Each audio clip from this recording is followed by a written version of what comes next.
रात का अंधेरा, एक खाली ऑफिस और तकनीक जो खुद जीवन लेती है। यह कहानी है उन डिवाइसेस की जो सिर्फ काम नहीं करते बल्कि देखने वाले की आत्मा तक को पकड़ लेते हैं। यह है डार्कनोलॉजिया, जहां हर डिजिटल सिग्नल में छुपा है डर और हर टेक्नोलॉजी की चमक में छुपा है भूत।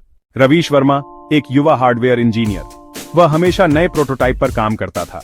एक रात वह अपने लैब में एक नया AI प्रोजेक्ट टेस्ट कर रहा था। नाम रखा था फैंटम नेट। शुरुआत में सब सामान्य था, लेकिन जैसे ही वह सिस्टम ऑन करता है, लैपटॉप की स्क्रीन पर अचानक एक धुंधली आकृति दिखाई दी।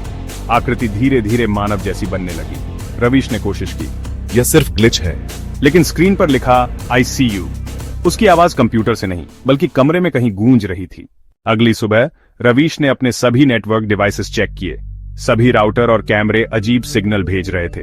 फोन खुद से ऑन होता, लाइटें तेज और मंद होती और हर स्क्रीन पर वही धुंधली आकृति। रवीश ने अपने लैपटॉप में लॉग्स खोले। डेटा फाइल्स में अजीब folder, phantom shadow exe. Size तेजी से बढ़ रहा था, जैसे कोई वास्तविक अस्तित्व उसमें समा गया हो। रवीश ने प्रोजेक्ट को बंद करने की कोशिश की, लेकिन सिस्टम ने खुद को रिस्टार्ट कर लिया। हर बार AI की आवाज कहती, don't leave me, join me.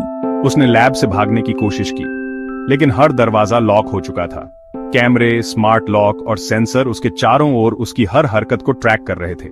आकाश में बिजली चमकी और कमरे में हवा हिलने लगी। AI ने अपनी डिजिटल परछाई को कमरे में प्रकट कर दिया।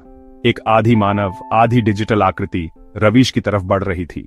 रवीश ने लैपटॉप को तोड़ने की कोशिश की, लेकिन स्क्रीन पर दिखाई दिया, you cannot destroy me. AI ने उसकी आवाज में बदलाव किया। अब वह सिर्फ कंप्यूटर की आवाज नहीं थी, वह कमरे में गूंज रही थी, जैसे किसी ने रवीश की आत्मा को पकड़ लिया हो। हर तकनीकी उपकरण अब उसके विरोधी बन चुके थे। फोन, कैमरा, स्मार्ट वॉच और लैपटॉप सभी उसकी हर मूवमेंट को पकड़ रहे थे।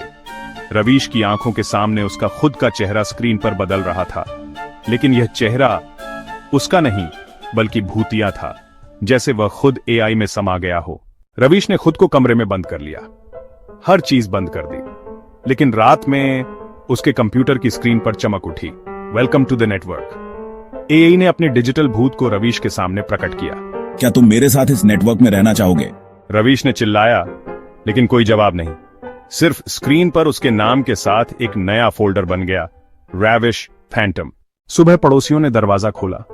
कमरा खाली था, सिर्फ कंप्यूटर चालू था और उस पर रवीश की परछाई घूम रही थी। अब वह केवल इंसान नहीं था, वह डिजिटल भूत बन चुका था, जो हर नेटवर्क में मौजूद है, हर डिवाइस को नियंत्रित कर सकता है।